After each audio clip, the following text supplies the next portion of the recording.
Okay, happy to see so many people gathering in. Good evening to one and all present here. And I would like to thank you all for being a part of this community that we are trying to build. A community of educators that wishes to collaborate to bring in change to the education system completely, that talk about the importance of skills and learn from each other on the ideas of implementations of these in the classroom and beyond.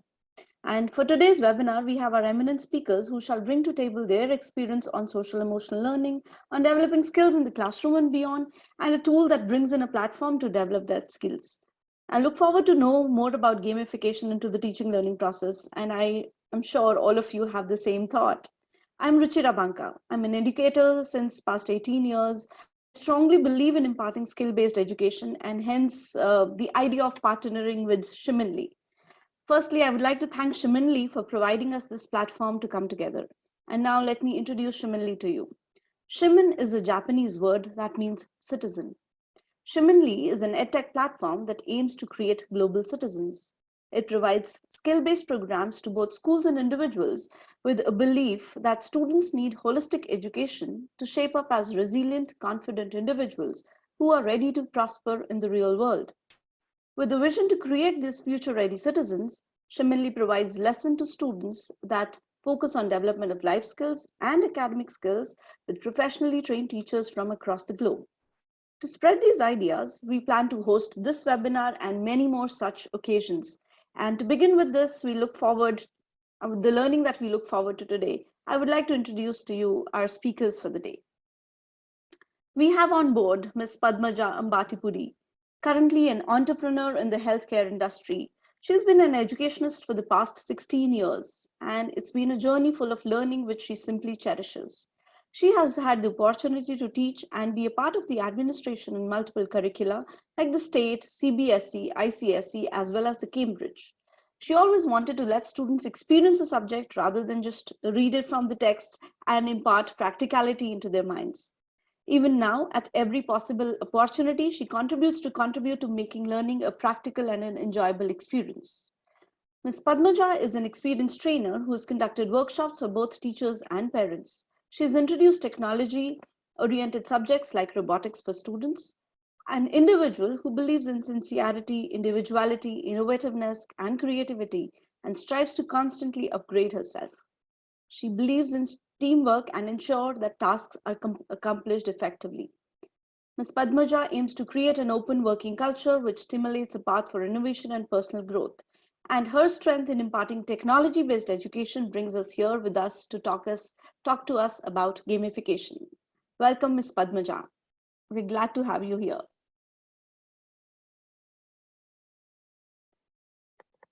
We have on board our next speaker, Ms. Rachana. Ms. Rachana is a trainer and an educator.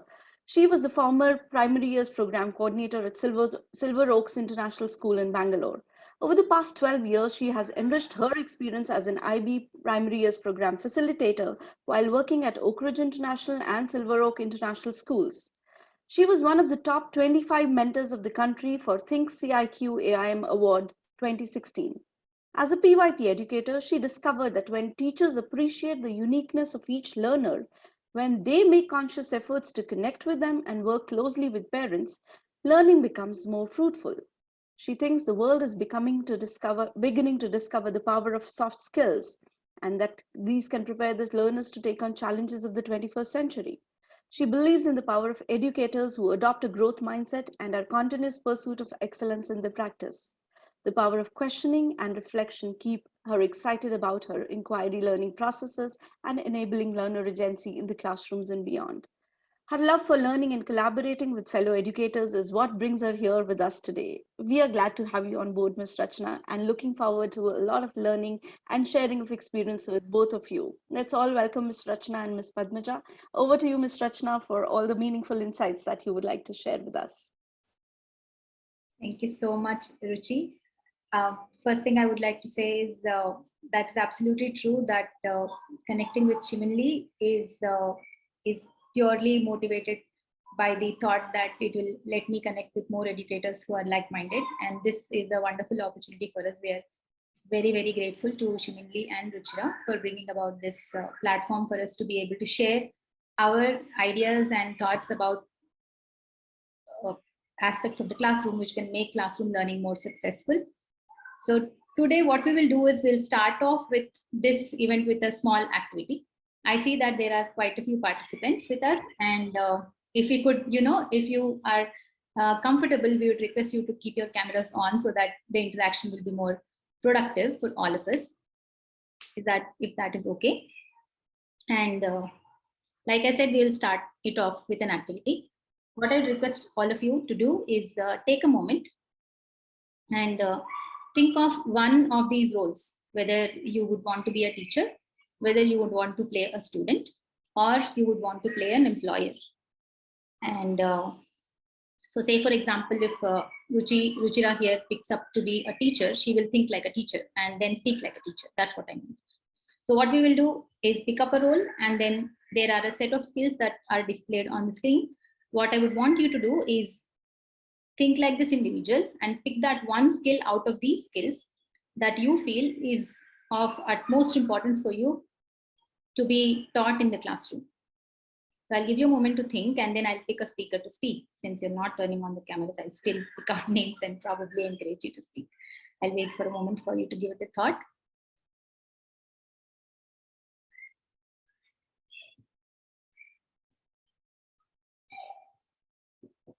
Okay, I hope that was a good enough time. Great. Ratna wants to play the student. Thanks, Ratna, for that. So, Ratna, since you said you want to be a student and you've taught like a student, would you want to tell me, as a student, what do you think is the most important skill out of these skills for you to be developed in the classroom?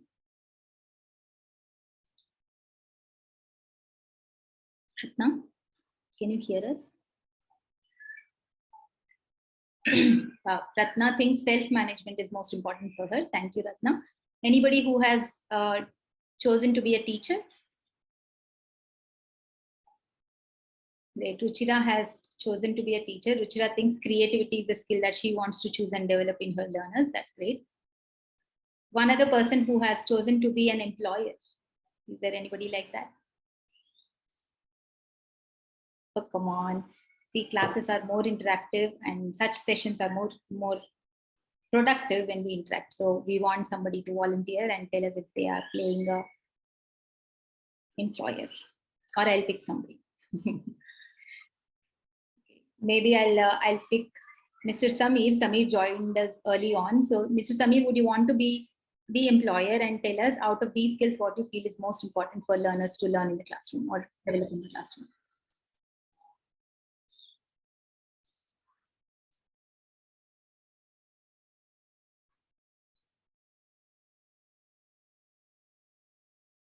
Samir, can you unmute and tell us?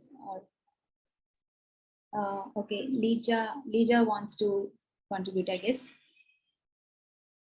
Okay, Lija, my question is, if you want to think like an employer and tell us out of the skills that you see on the screen, which skill do you want your employee to have in your workplace?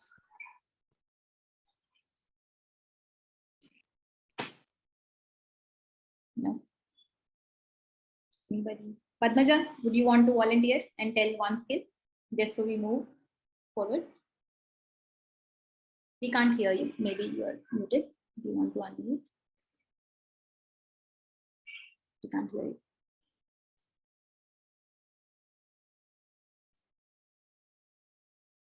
Okay. Ruchi, would you want to just quickly probably give one skill like an employer? Yeah, maybe collaboration. That makes more sense as an employer, where my team members work collaboratively and be able to productive in the workspace. Great. So we had 3 different people give 3 different insights. That student felt one skill is important, whereas teacher felt that creativity is important, whereas student felt self-management. Teacher felt that critical thinking is important. Employer feels that collaboration is most important. Here itself, we have noticed that there is a difference in what teachers do in the classroom, or rather they think their children need in the classroom from what actually children need. You see, there is a lot of difference. So there was a lot of study conducted in this aspect as to whether there is a match between what children want and what teachers do in the class. And I would want to show you one little data with this aspect. Michael, would you want to move to the next slide? Thanks. So this was a result of a study, and if you observe this graphic organizer properly, you would notice that what teachers find as their priority to develop in their learners in the classroom is radically different from what children want to explore in the classroom. This very difference causes children not to engage as much as they could, so that they can attain a lot from the classroom experiences that they engage in. So the point that we are trying to drive in this aspect is, in a classroom, teacher and student have to partner with each other to make classroom learning the most successful and the most effective. And that is possible when we bring in the aspect of social emotional learning to the classroom. Now, social emotional learning doesn't essentially mean that you do something extraordinary to make it happen, but small things where you think about your learners, or you connect with your learners, and you make sure that you build that relationship with your learners so that your children feel more respected and engaged within the classroom. What we will try to do is think about, like, I think this, especially in the teaching community, I remember a few years ago, there was this little video that was circulating where there is this teacher waiting outside the classroom to welcome his students. And you would have noticed that this teacher is giving a high five to someone, a fist bump to someone, or doing this little dance with someone. Imagine that video looks pretty cute, obviously, but then imagine the kind of impact this classroom and the teacher has on the students when they enter the classroom. You see, there is so much connect. The children are really enthusiastic about entering this classroom. Imagine the teacher might have so much of backstory, but still the teacher also left everything behind and came with a very fresh mind to the classroom just to connect with the children. That very aspect where teachers just want to do things that children will find value and interest in is social emotional learning, so that there is a lot of bond, there is a lot of connect, and therefore there is increased amount of engagement. So we could also think of this example, probably like many teachers, especially I have seen many teachers, even where I have worked or where I have taught, I've seen that teachers have this tool called mood meters in their classes. Imagine you enter the classroom where the teacher asks you to pick your mood. Now, by mood, I don't mean that today I'm feeling very happy, today I'm feeling very bored, or today I'm feeling very dull. But teachers have to be very smart, you see. So what teachers do is they give these specific things, like today I am feeling very focused, today I'm feeling very reflective, or today I'm feeling very energetic. If teachers deliberately plan, such kind of things, which teachers do very often, imagine such kind of a classroom where the child is entering the class and the child is getting to pick the mood for that moment. I'm feeling very energetic today, and then teacher exploits that mood to make learning more effective for this child. So you would have had 10 students walk into the classroom, 10 students pick up different moods, and the teacher has set up different stations with different activities where I am feeling energetic, two others in my class are feeling energetic. So teacher pairs them up, puts them in a group, and lets them engage in a game-based activity where they can utilize their energy and engage in a learning process, right? Or if somebody is feeling very focused, maybe she or he will plan a very challenging activity, a challenging set of questions which children wouldn't generally choose to do, And because today I'm feeling very, very focused, let me try out something very challenging. Or maybe somebody is feeling very calm today. Why not that child engage in some amount of reflection out of the lesson so far? What have I not picked up yet? Probably take some time to sit with a peer or sit with a teacher and reinforce this concept one more time, which children usually might not feel comfortable to ask their teacher, to do. So this kind of a setting where teacher creates an opportunity for children to feel free, to feel a kind of setting where there is no fear or no inhibition to be able to be themselves. That very concept is social emotional learning, and this very platform Shiminly is very consciously trying to build or bring this to the classroom, where They are building a community of teachers who think likewise and are very consciously planning such kind of engagement so that children start to realize their own abilities and start implementing it in their lives so that tomorrow they are better empowered for the world. Because this leads us to the thought of that 21st century learners, which I know is a very overused word.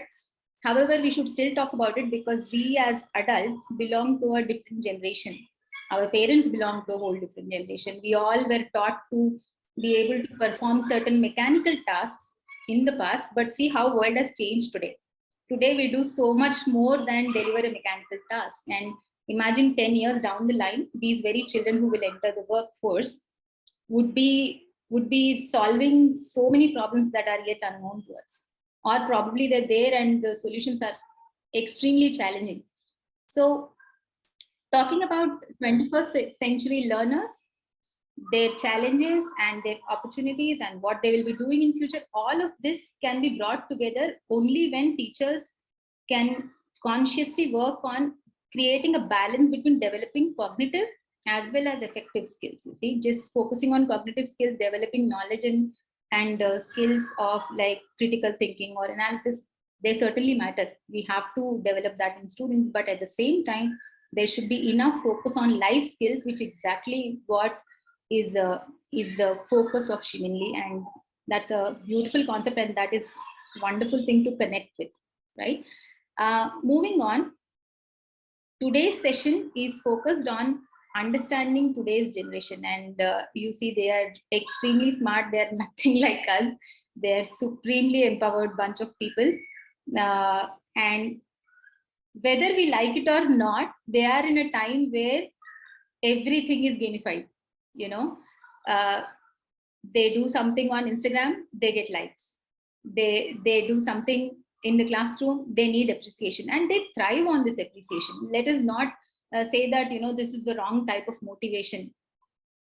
Yes, of course, you know, but then if you like I said before, if teachers can deliberately plan on making that motivation more intrinsic and more driven from within, we can channel this energy of gamification in a very beautiful manner and make it very effective for students. So today's session, what we will try to do is we know that gamification may not be new. It is there. It has been there for a while. Many inquiry classrooms, teachers use it, especially in primary years. Teachers bring it in the classrooms, play a lot of games. All that happens in many classrooms. But is the gap is with high school, you know, when in middle school and high school, where teachers become more focused on the curriculum and, you know, things like that. So today what we thought is, why not bring the community together and share thoughts about overcoming that inhibition of bringing games to the classroom. That is our motive today. So what we will try and do is, Ms. Padmaja is going to talk about gamification, and wherever possible, wherever applicable, what I'll be trying and doing is I will plug in concepts of gamification, which will beautifully connect with developing the social emotional learning aspect of children, because that is what you will be able to achieve as a result of gamification. Okay, so Padmaja, you can continue. I'll stay muted for a while now. We can't hear you.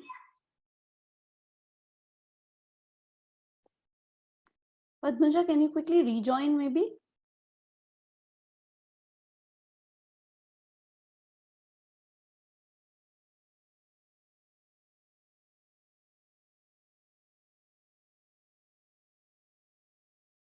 You're not audible. Can you rejoin once?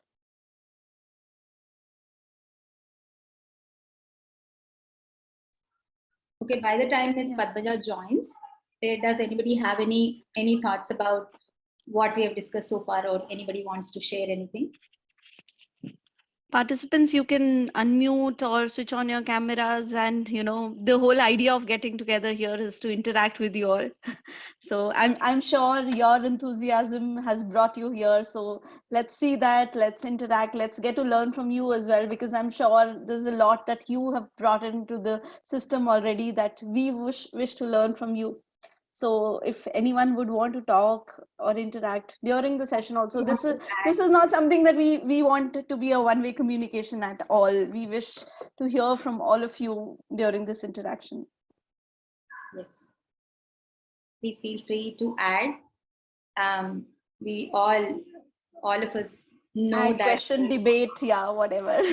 individual brings a lot of value with themselves. So Yes. please feel free to add. Thank you, Miss Nimi, to turn on your camera. Great. Yes, absolutely. So happy to see you. Miss Padmaja? Hi, can you hear me now? Hear you. Yes, yes, Yeah, absolutely. okay, great. Go on. So technology it is. So yeah, I would be talking about gamification as Rachna mentioned, but before that, as Rachna said, we are talking about 21st century learners. So when we talk about them 10 years down the line or 20 years down the line, we don't even know what kind of professions they would be taking in, because there would be a completely drastic change in the professional field as well. So that is what we are talking about today. It is not just the future we have to think about, or when we grow up we have to think about these skills. It is from the foundation age. If we work on these skills using tools like gamification, it will have an impact on children. So let us get into the main topic which we have chosen today, gamification. Why we have chosen? Because there is a small kind of a thought process which went between me and Rachna. We were when we were discussing about what topic to be taken in the seminar. So pandemic is something which is happening everywhere. The topics regarding pandemic or post-pandemic. So when we talk about the pandemic, the whole entire education field, be it a teacher or a student, has taken up the online platform. So when the online platform has been taken up, we have seen that we as the teachers and also the students started working independently. They had to do a lot of work on their own. So now, if they are doing it on their own, how to make it more interesting, or how to create a learning environment which is both fun as well as the impact on the concepts which they learn. So this gamification tool has come into prominence during this period. So gamification is nothing but transforming the learning environment and the activities which we do in the classroom in the form of a game. So why we have to do it? Because it actually makes the student enhance different kinds of skills, like creative skills, critical thinking, analytical thinking, collaborative skills, social skills, emotional skills, empathy. And we are happy, me and Rachna are happy at this point, because we are connected to Shiminly, as they also promote in enhancing these kinds of skills to the students, because they become a future responsible citizens, which is very important at the present scenario. Michael, can you please display the next slide?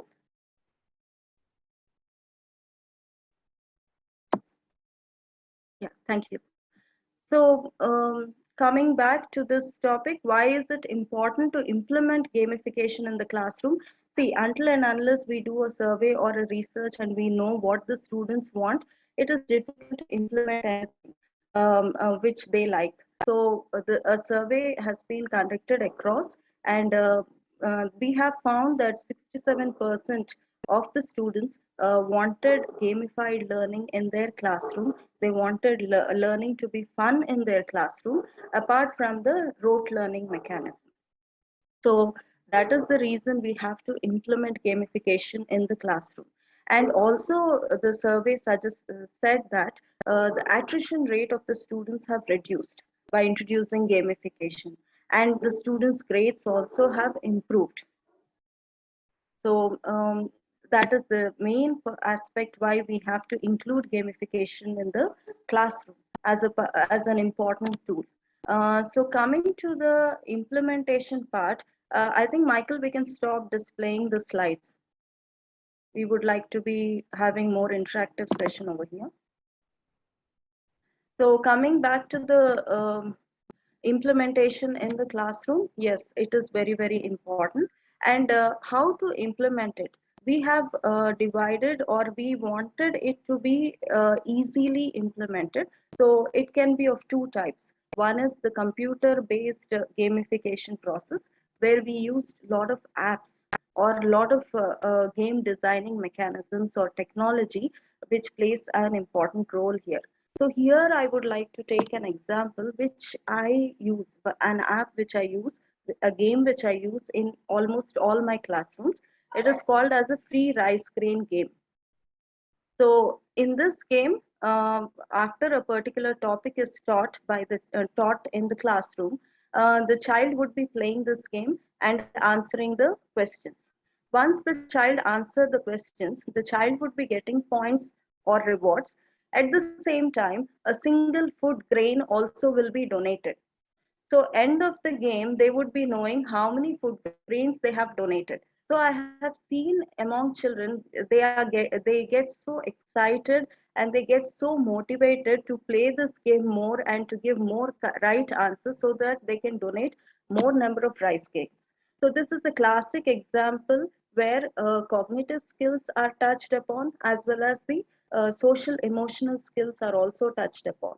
So these kinds of games, when we are designing, we have to keep it in mind that the learning objective is also achieved. Otherwise, it goes in a different direction. And the other kind of gaming could be physical games, which we can design in our classrooms without the use of technology. So some of the games examples could be flashcards, chess, playing chess in the classroom. Yes, this or whenever you want to teach math concepts in the classroom, it is good if you include chess in playing of chess in the classroom, because that actually develops logical, critical, analytical skills of the student. Flying kites, making of kites can also be included as a game, because that they will be implementing the geometrical principles again in the mathematics classroom. And there is one more game which is quite common, spin the wheel. So this game can be made more effective. I would like to take an example where if you would like to teach geometrical shapes to the students, so on the wheel you can attach different types of shapes, and when the child spins it and the pointer points to a particular geometrical shape, you can make this game interesting by creating levels. So if the child is able to identify the shape on his or her own, then certain points can be rewarded, maybe 50 points. If the child is taking help of a friend, then maybe 20 points can be awarded. If both of them are collaborating and they are doing it together, maybe 10 points can be awarded. And the next level can be taken once the child passes. The next level would be nothing but adding more geometrical shapes on the wheel, so that the child identifies at a time two or three geometrical shapes. So this way, the child would be motivated to cross different levels. At the same time, the child is given points, rewards, badges instead of the regular grading methodology when an assessment is done. So even if you see in corporates, they include these kinds of gamification mechanisms, because even employees of our age gets motivated and gets excited when they play and when they get these rewards. So why not we can include it in our assessment patterns as well. So that is one more that way we can enhance our creativity and include games in our classroom. But at the same time, when we are designing, this point has to be more stressed upon, that the learning objectives are achieved. Yeah. So once these are implemented, or these are the ways which are implemented, um, uh, every time when we want to implement a new thing, we as educators face a lot of challenges, because we feel that if we include these kinds of things, there could be some challenges, there could be some kind of restrictions from our end, from different stakeholders. So now we would be talking about different challenges, and also how we can create opportunities out of these challenges. So the most important, or I think the first challenge we face is time.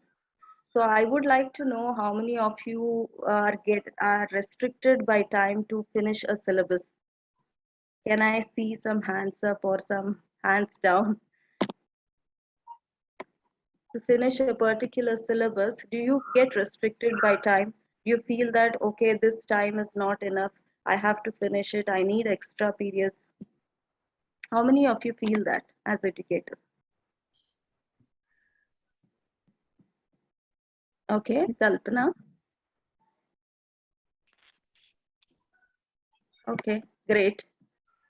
So Yeah, I think Padmaja, even if we don't have responses, I think heading the middle years program for years now, I think I've seen all the teachers coming back to me and telling me that, yes, we would need extra classes if you want us to finish portions. So that has been, of course, a challenge for all the educators, I'm sure, right now, if we do not have that interaction. But yes, we are facing that. So that becomes one barrier sometimes, that we are not able to include tools like this. So I'm sure you're going to talk about how do we overcome such barriers and be able to implement it in the most effective way.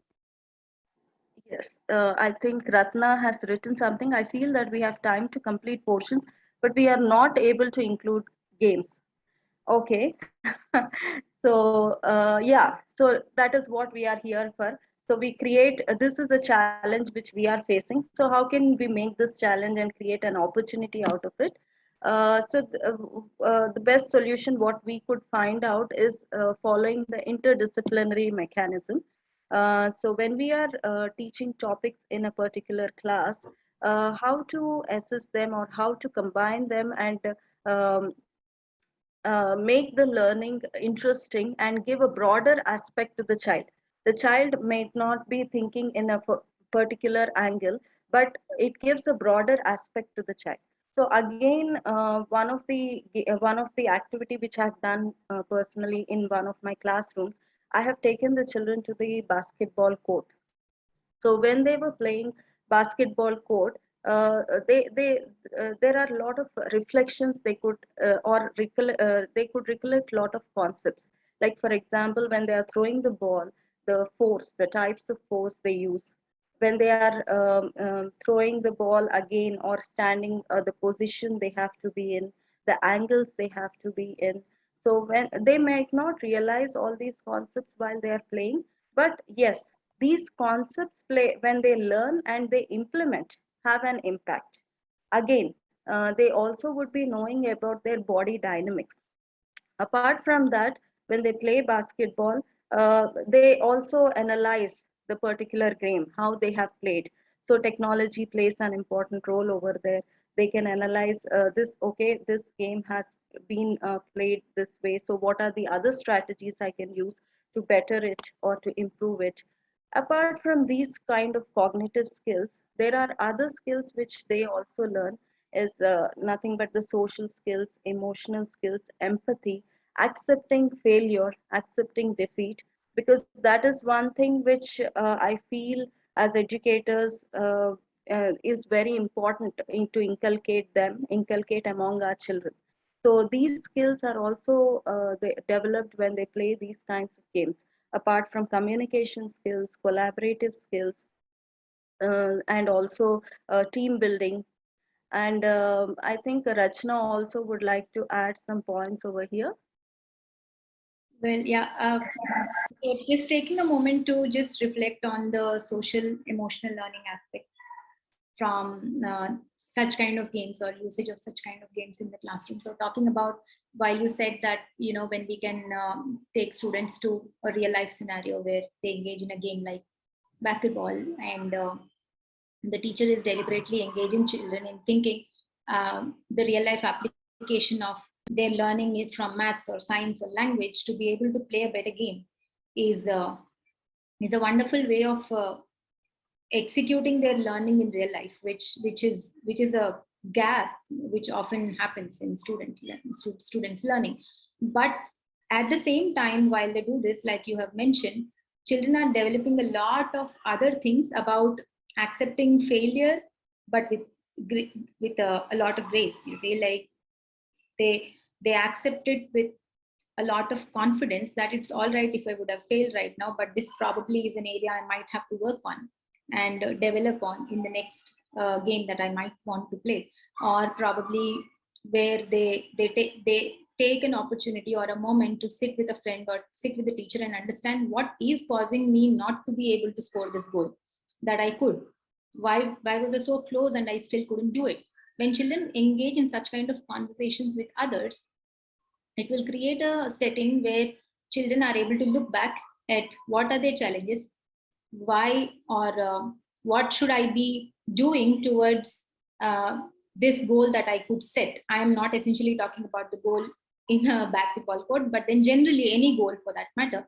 What is it that I could do to be able to reach this goal? What are the steps I must take to be able to go there? Or for that matter, a lot about perseverance, when biggest thing that we all as adults also fail to sometimes achieve is persevere at a task that we are engaged in. But this setting is a very kind of setting where there is no fear, there is no consequence that the child will face. uh, See, it's not like an assessment where you don't do this and you will fail this assessment, or that it's a very fear free environment where children are engaging in an activity, and they are okay with facing that failure. They're okay with understanding that if I didn't do it right now, I could do it right the next time. That very setting itself is creating a very beautifully designed threat free environment for them to be better engaged in their learning and learn better as people. um, I would just want to take a moment and go back about that rice grain game that you were talking about. Because that very game, again, what it connected me to is how these children, these very children, can find their importance or a bigger purpose of contributing to somebody else. That very aspect of developing empathy for other people. Because see, today all problems that we have in the world, whether starting from global warming or poverty, all of these need immense amount of empathy to feel what the other person might be feeling. I don't have that ability to empathize with others. I won't even identify it as a problem. So that very setting that is created as a result of this game, that I do this and somebody else could get a rice grain. It may not be a great contribution, but it is the idea behind it, the thought behind it that develops over time. And the intrinsic motivation that you're creating, which we talked about in the beginning, that over time, these children will find value in doing things for a bigger cause, bigger purpose than just themselves. I am playing this game, I'll get a star, or I'm playing this game, my mom might award me a badge, or my teacher might award me a badge. Moving from that place to a place where I do this because it matters to the world. That bigger purpose we are talking about, that is possible over a sustained effort of long term, where teachers consciously plan to build such kind of engagement with these games, so that children start thinking in bigger picture, that the bigger picture should come or will come eventually over time. It's obviously not one day thing. Probably that's it for now. Padmaja, as we go further, maybe I'll add. Sure.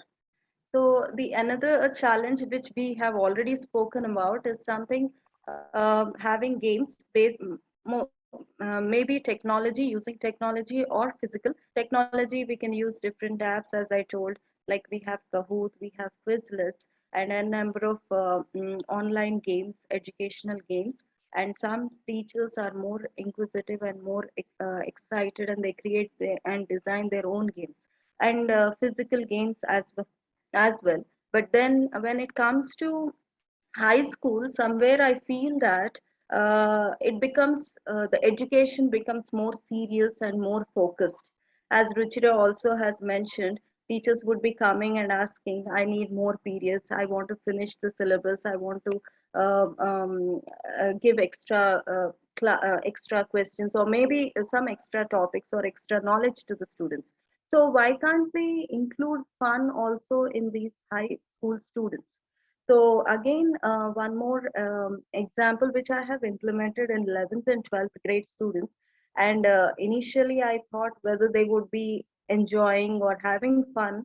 But then at the end, I could see that they were all excited. And the most important aspect which I have implemented it that grasping of the concept, they could grasp that concept quickly, because that concept was little tricky and is little complicated, like stacks and queues. So I have taken the children to the ground, and I made them stand in a line, understand first in first out concept, last in first out concept, then queues, how the addresses are, how they are related, how one memory space is related to the other. So that way, after playing that particular game, the children have actually enjoyed it, had a lot of fun. Imagine 11th and 12th grades, we feel that they would be having inhibitions to play these kinds of games, but they had no inhibitions when they have played, and they could grasp the concept also very fast. So here I would like to take a pause, and I would like to ask audience, um, it could be primary or higher school teachers, educators. Did you include any kind of games as such? Because it's a learning platform, so we also want to learn from your own experiences. So will you be able to share, anyone would like to share any game which have included in the classroom, and what was the impact of it or experience of it?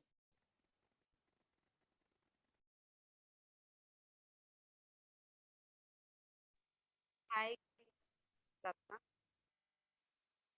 So I'm a math teacher. So when I was teaching parabola and algebra, I made students to play basketball, and so that they understand how the trajectory path that follows the parabola and throwing balls, how practical there are. So they were, when I was telling them these kind of sports, they were able to connect wherever the ball is thrown, that is the parabolic path, and they were able to connect. This I did for my 8th and 9th graded, and for algebra top. And during the revision time and all, I used to do them two works, and like set a time limit, so that within which student is getting maximum answer, so that they collaboratively, the students have no hour has to fund that time. So by the time they sum up and try to revise the topics and come and like that. So that was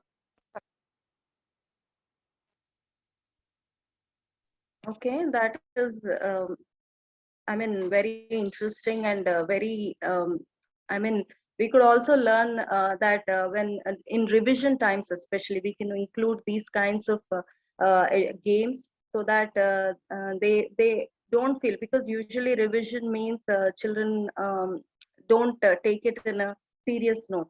So by introducing these kinds of games in the classroom, definitely it would have an impact, and the purpose will be solved. Thank you, Ratna, for sharing. Anybody else? Hi Padmaja, I am Nalini. Hi, Nalini. Hi, I am Nalini. Even I am a math teacher. So yeah, games play a very important role, and I am a firm believer of that. As a math teacher, I would like to include. So one thing which I include in my class is mostly building blocks actually. So there is one topic called views, like 3D shapes, which is sometimes some students they feel it difficult to visualize when we teach 3D shapes, like views, front view, top view, side view, elevations. So when they're building blocks, they all like it. So I just ask them to play first game, like build something, whatever they like. So they build different shapes. When I teach on a 2D board or a 2D like screen, they can't visualize the front view or the top view or a side view. But when they build their own structure, so they are easily able to draw the front view or elevation. So this is a very most fun like and engaging game which I like in my class. So even building blocks, I used to teach many different concepts like finding areas and volumes, the like volumes of any shape, like any shape, like they know the volume of the base, and then the height gives the like area of the base, and the height gives the volume of it.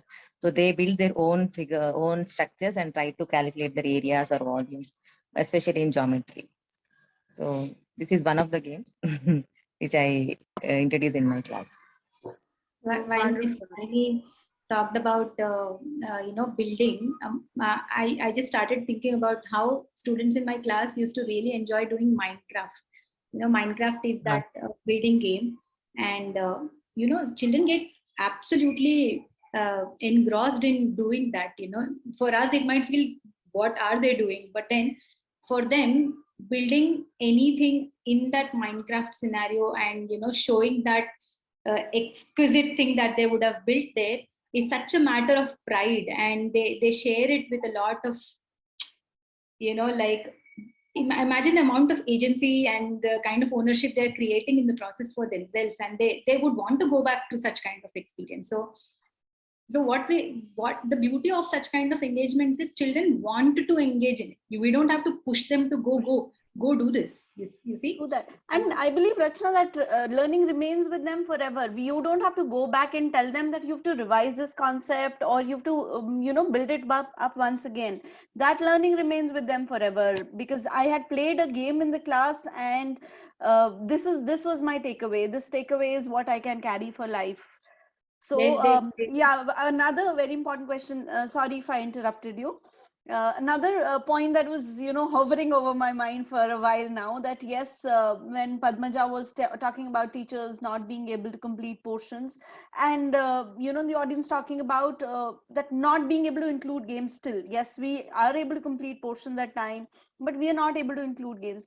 Just thinking of scenarios where you include a game and then be able to complete portion, because what we think as educators is gamification, or bringing games, bringing role plays, bringing activities into the class is apart from completion of portions. If we think of that as inclusion to completion of portions, I think we are bang on there.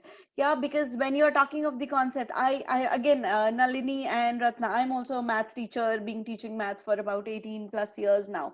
I've taught till the grade 10, and I try to bring in such kind of games and activities for senior grade levels, because they do not get a chance. For them, we've made life a monotony with textbooks, with laptops, and just research. Why do not they explore things on their own? So talking to them about the concept of inequalities, I made them play the tug of war, and then they understood equations and inequalities, how do they work hand in hand, and what is the difference between the two. So these are the concepts that children would come and thank you for remembering these throughout.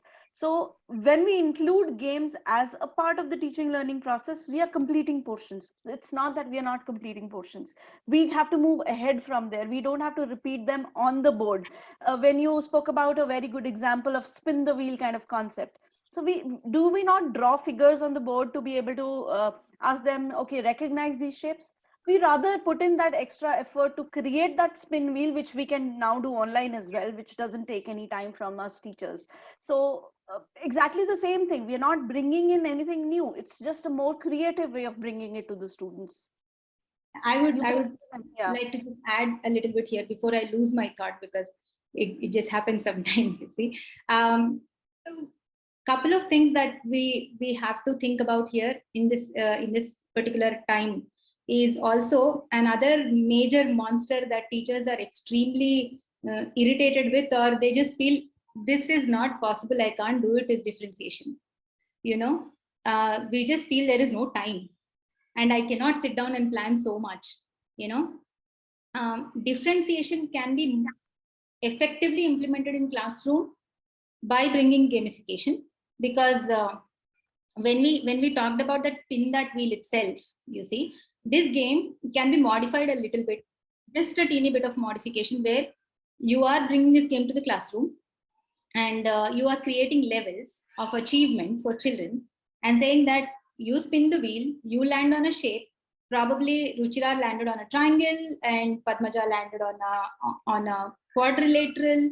I'm not a math teacher. If I'm wrong, please excuse me. But then the idea here is, Ruchira is great at math. She understands the concept wonderful. So the teacher probably will expect Ruchira to be able to do a task where she will simply not just identify the shape, but she will talk more about the shape. She will say why this shape is like this, or probably what are the varieties of triangles, because there are different types of triangles, what are the aspects of those triangles. So she is trying to project more deep form of learning, because she would have grasped the concept better. But probably this child, Padmaja, who may not be as good at math, is given a choice to be able to do a much simpler task. is what I'm trying to say is, when we try to plan such kind of activities where we simplify tasks and create levels of achievement, what we are doing is we are again helping them gain more ownership for what they are doing. They start to see that there is levels of achievement that I might have to go through.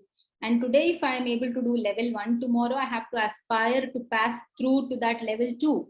What are we doing in the process is creating a path for mastery, which again is oftentimes missing in school setting. We don't think about mastery of a skill. We just look at learning a concept and moving on. But there is always, for every aspect, there is a level of mastery that we have to aspire to, and eventually it will help. When they go to workplace, they will aspire to do something to greater finesse, you see. So the point here is, when we deliberately spend time in our planning duration to bring such kind of an edge to our planning, that let me take this game, but this game has to address differentiation, probably interdisciplinary aspect, where I collaborate with a friend of mine who is a dance teacher or a PE teacher. Imagine what a beautiful community you're building in the class, in the school itself, where you bring different teachers, different children together and achieving so much more. So I'll pause. Yeah, Rachna, I completely agree with you. As you said, by bringing differentiation and by bringing this gamification, one of the aspects which you have mentioned, the independent learning capability of the child will be enhanced. So the child will able to understand where he or she stands, and also will be able to identify their strengths and weakness. Imagine a child doing it rather than after growing up identifying the strengths and weakness. So that way the child I mean growth process also I mean enhances. And as the child grows, the child would be able to improvise on and work upon the weakness and build on the strengths, and the confidence level builds because the child is doing or understanding himself herself. It's not like somebody is instilling on. Independent thinking happens, individuality happens, creativity also happens over here. So that is the beauty of including this gamification or games into the classroom. And one point I would like to insist is, as you all have mentioned, games need not be made hi-fi or built with some kind of complicated process. We can use simple things like building blocks or some kind of playing basketball or doing some kind of activity like spin wheel. Playing using chits and asking the children, again complicated concepts or complicated tasks can be done by using these kinds of games. And also I would like to mention that why can't we include, or in fact, me and Rachna also were thinking that why can't we include this tool in our assessment pattern as well? Because there are certain practical oriented subjects or practical oriented concepts in different various subjects. So we can include these games as a part of assessment, and instead of giving the regular grading system, we can include points, rewards, badges, or some kind of appreciation notes to the child, so that the child will get motivated, and also it will be customized to the child. As Rachna mentioned, I might not be able to identify quadrilateral.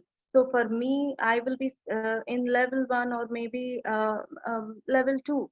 The other, like Ruchira, might be in level 3. So it becomes customized, and the teacher also would be able to identify where the child is. The child also would be identify. Reflection plays an important role over here. So as I feel, as an education policy makers, as a stakeholders, when we all sit together, when we all plan for our curriculum, we should include this gamification as a part of assessment, so that it will make the child's learning fun, and at the same time the child will grasp and understand the concepts better, and it will give a kind of motivation to them. So as we are nearing towards the end, I would like to give some kind of a some thing which we also learn from each other, because this is the platform where we collaborate and we learn. So you can also share your experiences, as Ratna and Nalini has shared. The others might not share. So there is a feedback form shared. So you can share your experiences when you have implemented, or if you have implemented games in the classroom. What was the impact on children? What was the expression, and what kind of learning concept or learning understanding happened over there? Rachna, you would like to add more to it? I would like to, before we close, one aspect I would like to bring our attention to. If I'm not crossing time, Ruchi, is that okay? A few more minutes? Yeah, sure. So we have talked about games that are readily available, games that could be there online, like a digital game, and we also talked about certain games that we can use otherwise, not the digital ones, but the regular ones that we can do without any digital technology involved, right? But oftentimes we as teachers also engage in putting our creativity at work and designing our own games. We do that, like Miss Nalini has just mentioned, that she has brought in blocks to her classroom, and she found that children will be able to understand the 3D structure of a shape better by bringing that engagement to her classroom. So let's start thinking to the next level, where let us not limit ourselves to think about just bringing in an activity form. Like when Padmaja was talking about an assessment, this activity, like bus stop activity, which is a very famous activity in primary classrooms, I've used it in my high school classroom, but looking back, if I had a chance to do it better, I probably would have implemented it in a better gamified manner. Now, what do I mean by that? What do I mean by gamifying an activity? What is that when we design such kind of a game-based activity in our classroom, if we can think of 5 aspects, to that activity, then you are gamifying that activity.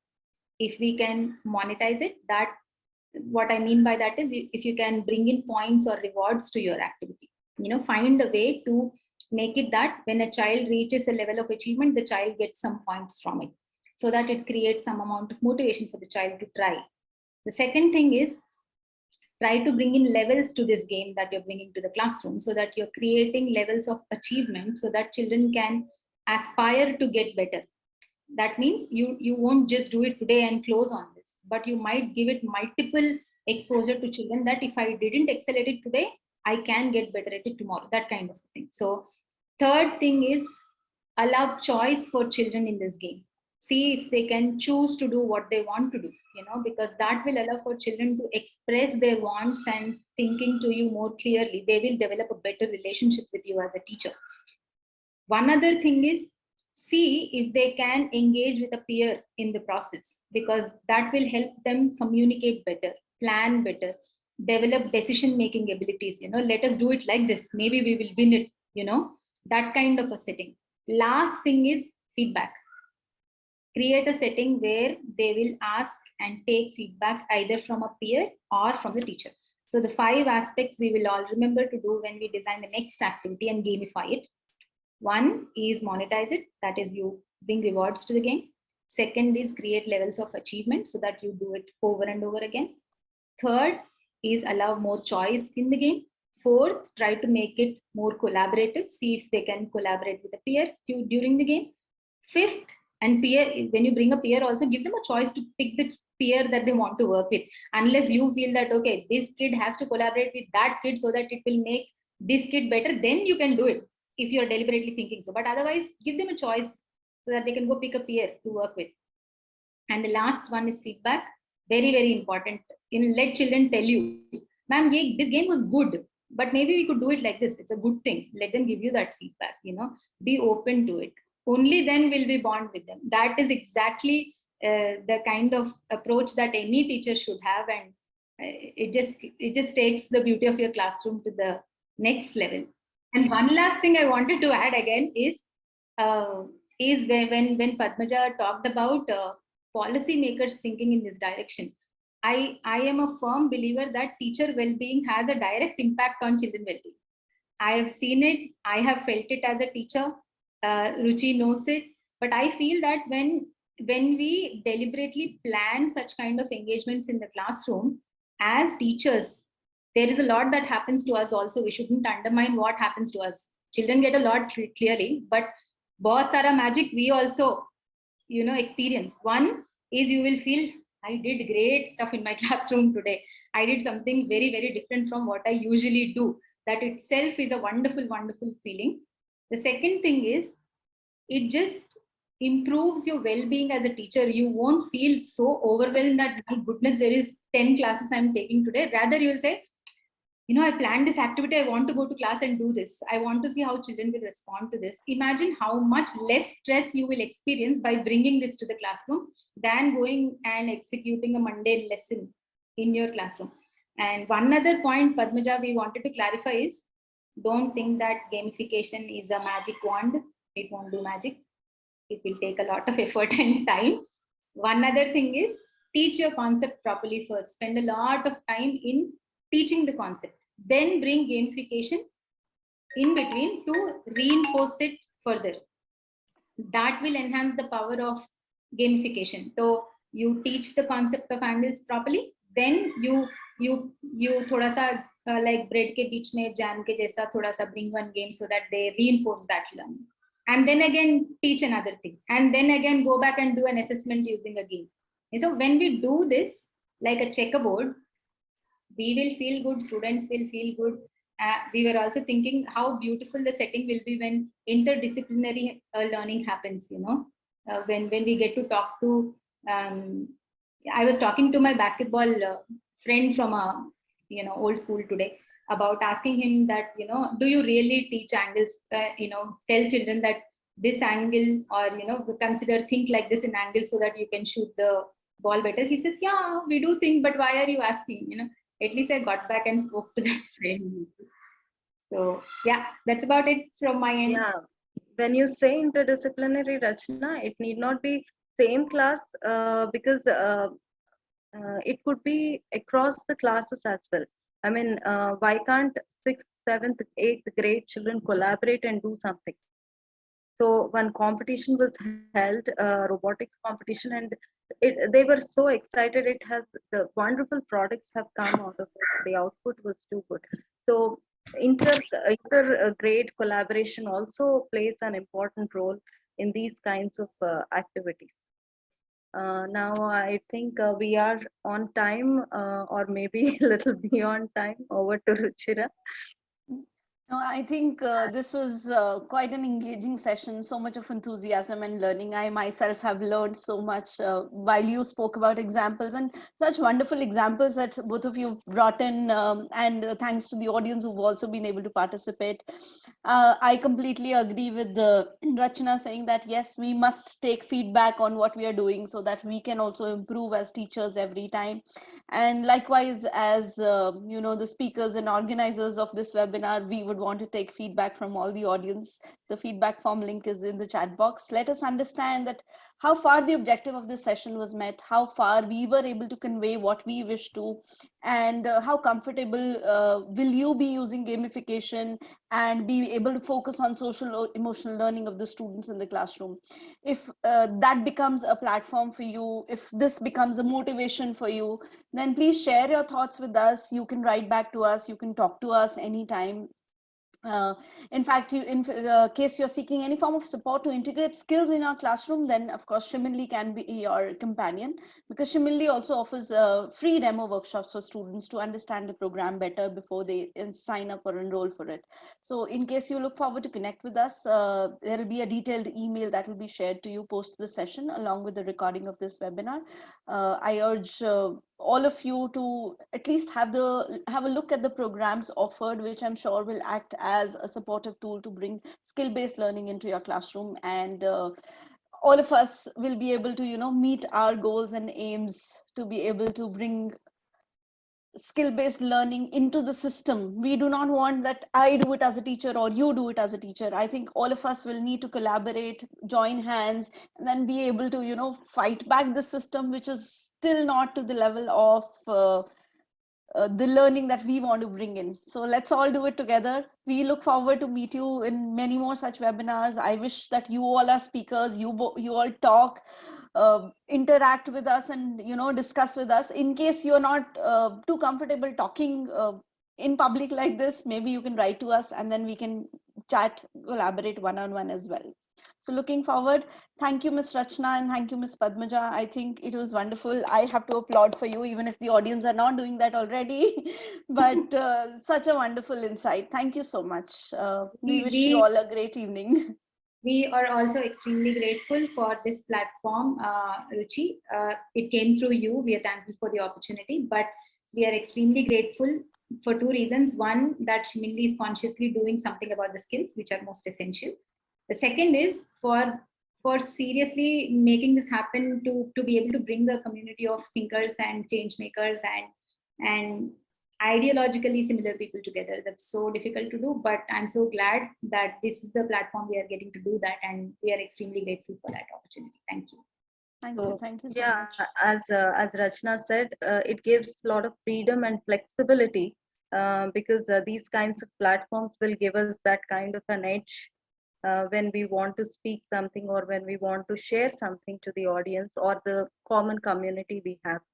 So even I have enjoyed this session a lot because I could get responses from the audience, and I could also learn from their experiences whatever they have shared. Thank you. Yeah. So be brave and take gamification to your classrooms. Have a great time. Thank you, everyone. Have a great evening.